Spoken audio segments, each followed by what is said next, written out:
हरे कृष्णा। जय भोलेनाथ। आप सभी का दिन शुभ और मंगलमयी हो। इससे पहले की कथा सुनने के लिए आप सबका बहुत बहुत आभार। आज सुनिए फाल्गुन मास महात्म्य में आगे का वृत्तांत। मार्कंडेय जी कहते हैं, हे राजन, त्रिपुरी क्षेत्र में ही मरकट तीर्थ भी है। मरकटी तीर्थ के पूर्व भाग में परम उत्तम भृगु तीर्थ स्थित है। कार्तिकी पूर्णिमा को इस तीर्थ में स्नान करके मनुष्य सभी पापों से मुक्त हो जाता है। वहीं पर नरकेश्वर नाम से प्रसिद्ध भगवान शिव हैं, जो स्वर्ग और मोक्ष प्रदान करने वाले हैं। उनके आगे बांस का वृक्ष दिखाई देता है। उसके पूर्व भाग में त्रिलोचन नामक महादेव जी विराजमान हैं। उनके मस्तक पर स्थित तृतीय नेत्र का दर्शन करके मुनिश्रेष्ठ भृगु ने पृथ्वी पर दंडवत प्रणाम किया और इस प्रकार उनकी स्तुति की। भृगु महाराज बोले कि जो सब जीवों के भीतर उनके आत्मा रूप से विराजमान हैं, समस्त भूतों के ईश्वर हैं, कल्याण और ऐश्वर्य प्रदान करने वाले हैं, सबका पाप हर लेने के कारण जिन्हें हर कहते हैं, जो कल्याण स्वरूप, तेज स्वरूप, पशुपति और अखिल विश्व के स्वामी हैं, जिनमें दोष मात्र का सर्वथा अभाव है, और जो नित्य विज्ञान आनंद स्वरूप है, उन भगवान शिव को मैं प्रणाम करता हूँ। हे प्रभु, मैं दूसरों का तिरस्कार करने के पाप से पराजित हूँ, मेरी उस पाप से रक्षा कीजिए। हे परमेश्वर, इस क्षणभंगुर शरीर के प्रति मेरे मन में आत्माभिमान का उदय हो गया है। मैं तो देह को ही आत्मा मानने लगा हूँ। इसलिए कुमार्ग की ओर नजर रखने वाले मुझ दीन की आप रक्षा कीजिए। प्रभु, मुझ दीन ब्राह्मण को ज्ञान देने के लिए तत्पर होइए। आप तो सदा सबका कल्याण करने वाले हैं, फिर मुझे मूर्ख को देखकर भी आप इतनी देर क्यों कर रहे हैं? हे हर, आप मेरी बढ़ी हुई तृष्णा को हर लीजिए और मुझे स्थिर रहने वाली लक्ष्मी प्रदान करें। महेश्वर, आपके तीर्थों में जाने मात्र से जो पुण्य होता है, वह सदा ही मोह का उच्छेद, पापों का विनाश और संसार सागर से उद्धार करता है। परंतु मुझ भाग्यहीन ने उस पुण्य का संचय भी नहीं किया है। महर्षि भृगु के द्वारा कहे हुए इस करुणा हृदय नामक स्तोत्र का जो प्रतिदिन प्रातःकाल उठकर पाठ करता है, वह परम गति को प्राप्त होता है। इस स्तोत्र से संतुष्ट होकर भगवान शिव ने भृगु से कहा, हे विप्रवर, तुम्हारे मन में जिस जिस वर की इच्छा है वो सब मैं तुम्हें दूंगा, साथ ही तुम्हें देव दुर्लभ उत्तम सिद्धि भी प्रदान करूंगा। तब भृगु जी ने कहा, हे देवेश्वर, अगर आप संतुष्ट हैं और मुझे वर देना चाहते हैं तो पृथ्वी पर मेरे ही नाम से इस तीर्थ की प्रसिद्धि हो जाए। हे महेश्वर, मेरी दूसरी प्रार्थना यह है कि आप अपने आप को उस भृगु क्षेत्र में अवतरित करें, यहाँ सदा ही आपकी स्थिति भी बनी रहे। सुनकर भगवान शंकर बोले, हे विप्रवर, ऐसा ही हो, तुम्हारे ही नाम से इस क्षेत्र की ख्याति होगी। हे युधिष्ठिर, इस भृगु क्षेत्र में 8 रुद्र बताए गए हैं। भृगु, शूली, वेद, चंद्र, मुख, अट्टाहस, काल तथा कराली, इन सब के कारण भृगु क्षेत्र बहुत ही मनोरम और धन्य धन्य हो गया है। अयन, विषुव, संक्रांति, ग्रहण, व्यतिपात, दिनक्षय और गजछाया आदि योगों में इस तीर्थ में जो स्नान, दान, होम, तर्पण और देव पूजन आदि सत्कर्म किए जाते हैं, वे सब अक्षय होते हैं। जो भृगु क्षेत्र में स्नान करके वहां एक रात निवास करता है, उसे जो पुण्य प्राप्त होता है, वह सैकड़ों यज्ञों द्वारा भी उपलब्ध नहीं होने वाला। संयमी पुरुष भृगु तीर्थ की परिक्रमा करके तुरंत ही विशुद्ध होकर शिवलोक में प्रतिष्ठित हो जाता है। इस तीर्थ के महात्म्य से मनुष्य सभी पापों से मुक्त हो जाता है। प्राचीन काल में मोहन नाम से प्रसिद्ध एक गंधर्व राज था। वह ब्रह्मा जी की सभा में स्थित होकर सदा उनकी आराधना में लीन रहा करता था। एक दिन महर्षि दुर्वासा को वहां उपस्थित देखकर उसने उनकी हंसी उड़ाई। ये देखकर मुनि ने शाप दे दिया कि अरे, तुझे अपने सुंदर रूप का बड़ा अभिमान है, जा तू चित्रकुष्ठ अर्थात चितकबरी कोढ़ से पीड़ित हो जा। उस शाप से भयभीत होकर गंधर्वराज ने मुनि से कहा, हे विप्रवर, मुझ अज्ञानी पर प्रसन्न होकर आप अपने शाप का अंत कर दीजिए। हे विप्रवर, आप अपने शाप को वापस ले लीजिए। बहुत प्रार्थना करने के बाद दुर्वासा मुनि बोले, हे गंधर्वराज, तू त्रिपुरी में नर्मदा के तट पर जा। वहां सभी भयों का नाश करने वाले साक्षात भगवान सूर्य निवास करते हैं। नर्मदा के उत्तर तट पर उनका स्थान भास्कर तीर्थ के नाम से प्रसिद्ध है। उसमें स्नान करने से तुम पर लगा हुआ ये शाप दूर हो जाएगा। तब वह गंधर्वराज दुर्वासा मुनि को प्रणाम करके नर्मदा जी के तट पर गया। वहां विधि पूर्वक स्नान करके उसने भगवान भास्कर की आराधना की। 3 रात तक आराधना करने पर चौथे दिन प्रातःकाल भगवान सूर्य ने कहा, महाभाग, मैं तुम पर अति प्रसन्न हूं, तुम कोई मनोवांछित वर मांगो। गंधर्व ने कहा, हे देवेश्वर, आपकी कृपा से मेरा यह चित्रकुष्ठ रोग दूर हो जाए। भगवान सूर्य बोले, तथास्तु। इसके बाद वह गंधर्व शाप से मुक्त होकर अपने लोक को चला गया। हे युधिष्ठिर, भास्कर तीर्थ में पुत्र की इच्छा से सावित्री देवी की आराधना की जाती है। वहां स्नान करके सूर्य देव का पूजन करने से मनुष्य पुत्रवान और रोग मुक्त हो जाता है। वहीं दक्षिण भाग में कोटीश्वर महादेव हैं। उनका विधि पूर्वक पूजन करने से मनुष्य कोटि लिंगों की पूजा का फल प्राप्त कर लेता है। जो स्वाधीन अथवा पराधीन होकर भी वहां प्राणों का त्याग करता है, वह सब पापों से मुक्त होकर शिवलोक में प्रतिष्ठित हो जाता है। श्री मार्कंडेय जी आगे कहते हैं, हे धर्मराज, कोटि तीर्थ के दक्षिण भाग में नर्मदा नदी के तट पर ही सोम तीर्थ है, जो भगवान सोम अर्थात चंद्रमा द्वारा आराधित है। वहां स्नान करके मनुष्य स्वर्गलोक में जाते हैं और जिनकी वहां मृत्यु होती है वे फिर इस संसार में जन्म नहीं लेते हैं। सोमदेव के दक्षिण भाग में शक्रेश्वर महादेव विराजमान हैं। पूर्व काल में देवराज इंद्र ने वहां संपूर्ण कामनाओं की सिद्धि के लिए भगवान शिव की आराधना की थी। वहीं ब्रह्मकुंड नाम से प्रसिद्ध एक दूसरा तीर्थ भी है, जहां नर्मदा नदी की धारा उत्तर की ओर बहती है और वहां पर साक्षात भगवान विष्णु निवास करते हैं। महाराज, वहां स्नान करके मनुष्य विष्णु लोक में जाता है। अमावस्या और व्यतिपात योग में वहां तिल और जल की अंजलि देने से तथा श्राद्ध करने से पितरों को अक्षय तृप्ति मिल जाती है। राजन, जहां उत्तर वाहिनी नर्मदा, पश्चिम वाहिनी गंगा और पूर्व वाहिनी सरस्वती प्राप्त हो, उस क्षेत्र की अवश्य ही यात्रा करो। ब्रह्मकुंड के उत्तर भाग में सनातन देव लक्ष्मीपति भगवान मधुसूदन अम्बरीश के नाम से विख्यात हैं। राजन, जो एकादशी को वहां स्नान करके भगवान की पूजा करता है, वह सब पापों से मुक्त हो जाता है और अंत में भगवान विष्णु के लोक में जाता है। उसी के पश्चिम भाग में हंस तीर्थ है। वहां भी स्नान करके जो श्राद्ध और दान करता है, वह हंस तीर्थ के प्रभाव से तिर्यक योनि अर्थात पशु पक्षियों की योनियों में जन्म नहीं लेता। उसके पश्चिम भाग में महाकाल नाम से प्रसिद्ध शिवलिंग है, जिनकी पूजा करके मनुष्य भगवान शिव के लोक में जाता है। वहीं मात्र तीर्थ नाम से प्रसिद्ध जो पुण्य स्थान है, उसमें मात्रकेश्वर लिंग प्रतिष्ठित है। वहां स्नान करने से अश्वमेध यज्ञ का फल प्राप्त होता है। वहां से पश्चिम ब्रह्मेश्वर लिंग है, जिसकी आराधना साक्षात ब्रह्मा जी ने की है। वह शीघ्र ही समस्त कामनाओं के अनुसार फल देने वाला है। उससे पश्चिम भाग में सिद्धेश्वर नामक प्रसिद्ध शिवलिंग है। उसी के पास सब पापों का नाश करने वाला सिद्धेश्वर तीर्थ है। वहां स्नान करने से स्वर्गलोक की प्राप्ति होती है और जो वहां मृत्यु को प्राप्त होते हैं, उनका फिर इस संसार में दोबारा जन्म नहीं होता। पौष मास के शुक्ल पक्ष की अष्टमी तिथि को विधि पूर्वक उनकी पूजा करके मनुष्य स्वर्गलोक में आदर पाता है। उससे उत्तर भाग में विश्वविख्यात संगम तीर्थ है। वहां गंगा, यमुना और नर्मदा का नित्य संगम जानना चाहिए।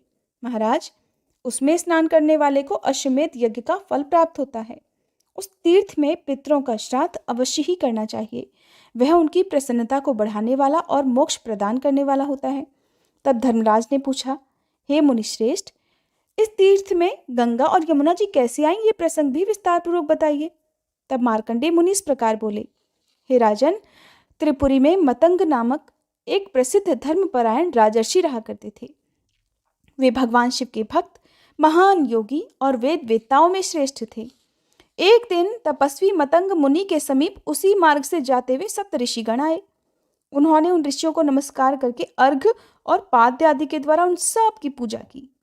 जब वे सब लोग कुशा के आसन पर विराजमान हो गए, तब मतंग मुनि विनय पूर्वक बोले, महर्षियों, आज मैं धन्य हो गया, क्योंकि आज मेरे यहाँ श्राद्ध के दिन आप जैसे महात्मा ब्राह्मण जो पधारे हैं। महामुनि मतंग का ये वचन सुनकर वशिष्ठ जी कहने लगे, महर्षि, हम लोग तो गंगा यमुना के संगम में स्नान करने के बाद ही भोजन करेंगे। तब मतंग जी ने कहा कि अच्छा, आज यही गंगा यमुना के संगम में आप लोगों को स्नान करना होगा। ऐसा कहकर मुनि ने ध्यान में लीन होकर माँ गंगा और यमुना जी का आह्वान किया। उनके आह्वान मात्र से ही गंगा और यमुना दोनों नदियां तुरंत ही वहां चली आईं। तब मतंग जी ने कहा, मुनिवरों, अब आप लोग गंगा यमुना के संगम में स्नान करें। सप्तऋषि महात्मा मतंग का यह अद्भुत कर्म देखकर मन ही मन बड़े विस्मित हुए। इसके बाद उन मुनीश्वरों ने विधि पूर्वक स्नान किया और मतंग मुनि का पितृ यज्ञ संपन्न कराकर स्वर्गलोक को प्रस्थान किया। फिर गंगा और यमुना दोनों ही नर्मदा में समा गईं। इस प्रकार वहां सब पापों का नाश करने वाला श्रेष्ठ संगम तीर्थ प्रकट हुआ। जो मनुष्य सब धर्मों से संपन्न और शिव भक्ति में तत्पर होकर सोमवती अमावस्या के दिन संगम तीर्थ में स्नान करता है, वह पहले और पीछे की 7 पीढ़ियों का उद्धार करके तत्काल ही शुद्ध होकर स्वर्गलोक में सम्मानित होता है। उसे सब पापों से छुटकारा मिल जाता है। जो क्रोध और इंद्रियों को जीतकर लगातार 6 महीने तक प्रतिदिन वहां स्नान और महेश्वर की पूजा करता है, वह किसी कारण से यदि कभी म्लेच्छ देश में या जहां कहीं भी मृत्यु को प्राप्त हो जाए, अंत में भगवान शिव के ही समीप जाता है। धर्मराज युधिष्ठिर को आगे बताते हुए मार्कंडेय जी कहते हैं, हे राजन, जो मनुष्य ध्रुव तीर्थ में स्नान करके ध्रुवेश्वर महादेव जी का भक्तिपूर्वक पूजन करता है, वह शुभ विद्याधर लोक में 1 लाख वर्षों तक राजा के पद पर प्रतिष्ठित होता है। नर्मदा तट पर एक नाक्षत्र नामक तीर्थ है, जहाँ सब पापों का नाश करने वाले ऋषेश्वर महादेव प्रतिष्ठित हैं। वहाँ 27 नक्षत्र सिद्धि को प्राप्त हुए हैं। उस तीर्थ में स्नान करके लोग स्वर्ग में जाते हैं और जिनकी वहाँ मृत्यु होती है वे फिर जन्म ना लेकर मुक्त हो जाते हैं। इसके बाद वराह नाम से विख्यात एक श्रेष्ठ तीर्थ है, जहाँ कल्याणदायिनी नर्मदा शुक्रा के नाम से जानी जाती हैं। वहाँ एकादशी तिथि को स्नान करके शास्त्रोक्त दान आदि सत्कर्म करने के बाद जो विष्णुपरायण व्रती पुरुष द्वादशी को शुद्ध भाव से गंध पुष्प धूप दीप और नैवेद्य आदि के द्वारा भगवान वराह की पूजा करता है, वह भगवान विष्णु के वैकुंठ धाम में सदा आनंद भोगता है। जो ब्रह्मचर्य का पालन करते हुए क्रोध को जीतकर वैष्णव धर्म में तत्पर होकर भक्ति पूर्वक वैष्णव ब्राह्मणों को भोजन कराता है तथा विष्णु धर्म लिखवाकर क्षेत्रीय ब्राह्मणों को निवेदित करता है, उसे ब्रह्मा विष्णु और शिवजी तीनों देवता वरदान देते हैं।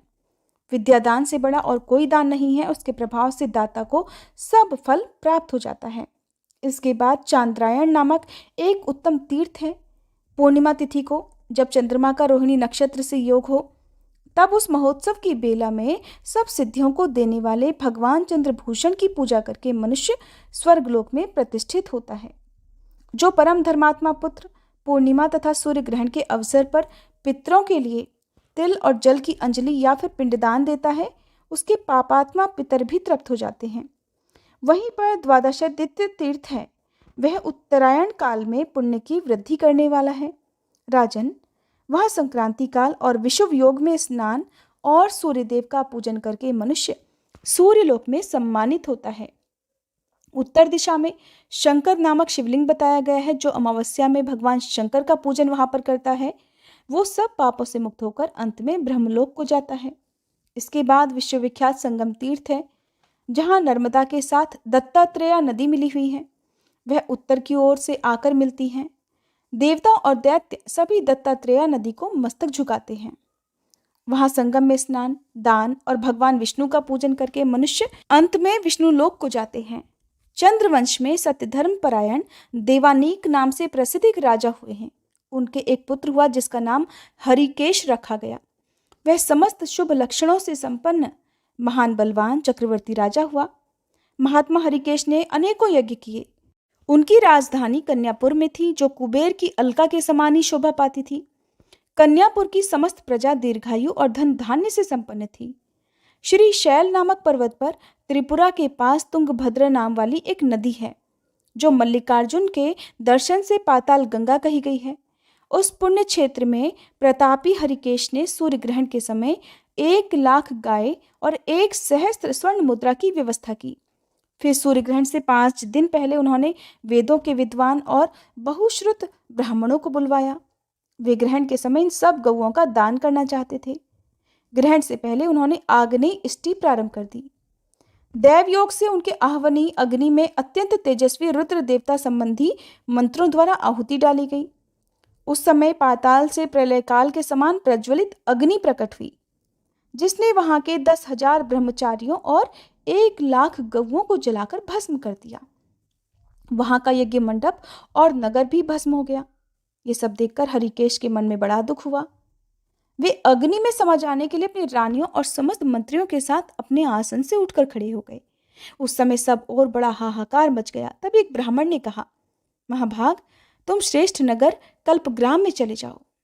फिर राजा हरिकेश वहां जाकर मुनियों की आज्ञा प्राप्त कर उसके बाद सोमयज्ञ करने के लिए कुरुक्षेत्र को गए और वहां सरस्वती नदी की शरण ली।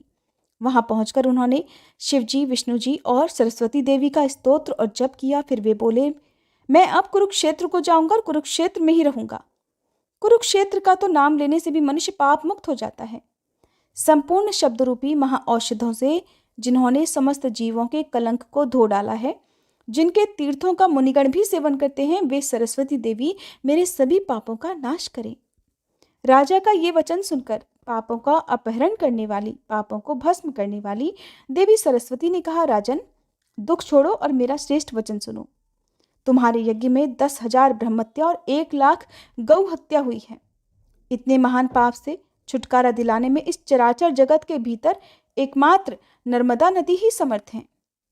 नर्मदा समस्त पापों का नाश करने वाली है। मैं सूर्य ग्रहण के अवसर पर 12वें या 24वें वर्ष सदैव नर्मदा के कोटि तीर्थ में स्नान करने के लिए जाया करती थी। इससे मैं भी परम शुद्ध हो गई।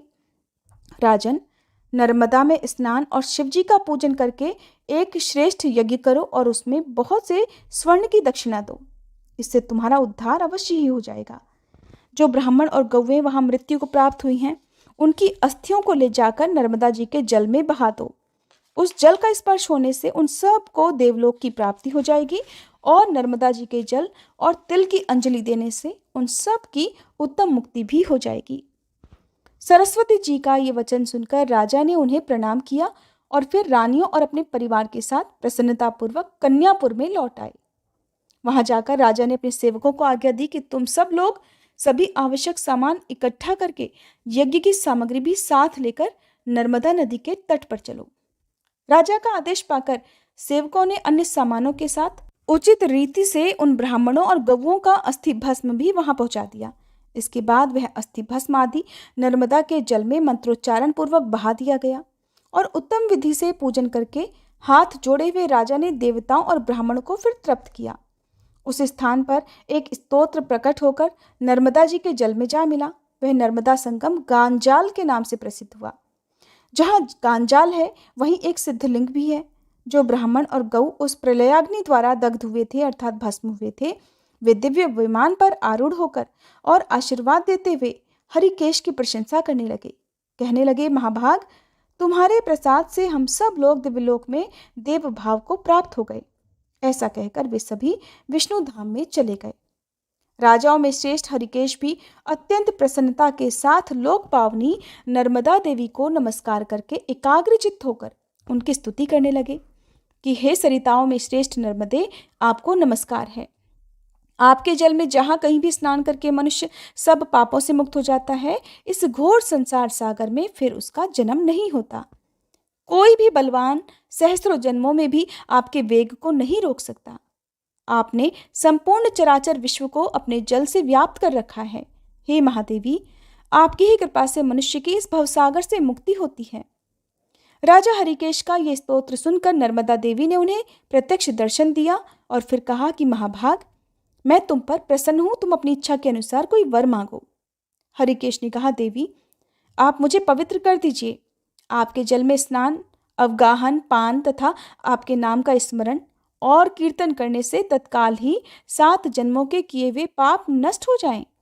तब सुनकर नर्मदा जी बोली, राजन, तथास्तु। ऐसा कहकर नर्मदा देवी वहीं अंतर्ध्यान हो गई। इसके बाद राजा हरिकेश ने साष्टांग प्रणाम करके इच्छा अनुसार चलने वाले रथ पर आरूढ़ होकर अपने नगर में प्रवेश किया। वहां अंतःपुर और परिवार के साथ उन्होंने प्रचुर भोगों का उपभोग किया और अंत समय में वे देवलोक को प्राप्त हुए। जय भोलेनाथ। आज की कथा में बस इतना ही। इसके आगे का वृतांत आप सब आने वाले अध्याय में जरूर सुनिएगा।